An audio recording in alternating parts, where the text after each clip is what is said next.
Hi, I'm Marion, Landry, Technical Marketing Manager for Autodesk. In this tips and tricks, I will review with you how you can import Inventor Constraint in Showcase 2013. So in Showcase, let's point the arrow down to get access to the File Import menu, Import File, and I'm going to point to the .im or .ipt Inventor file. I'm going to click on the settings and make sure that my settings are set properly. Maybe lower the level of detail. Maybe try to decide if you want to create some animated shot upon import. And I'm going to do that. I'm going to create an orbit in a 3/4 view. Now the important part here is under the animation tab, you have to make sure that to create behaviors from constraint is checked on.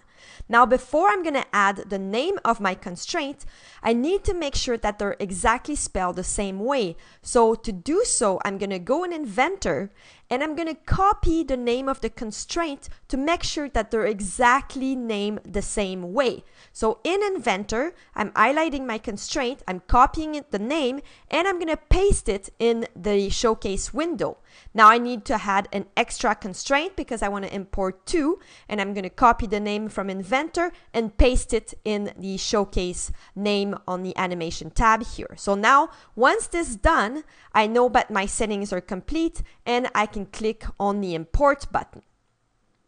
Now to help Showcase find all the components of my Inventor project, I need to set up the project. So I need to point to Showcase where the project is. So that's what I'm doing here.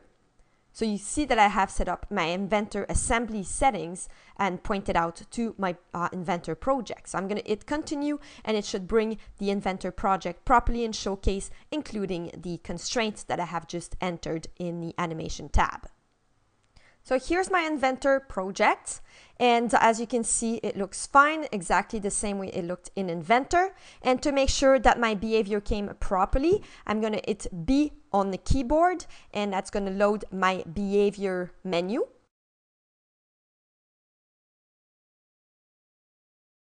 And here I have my two constraints that are named exactly the same way that they were named in Inventor. And I can right click to load the playback menu. And I'm going to hit play and you'll see that my constraints are playing properly the same way that they were working in Inventor.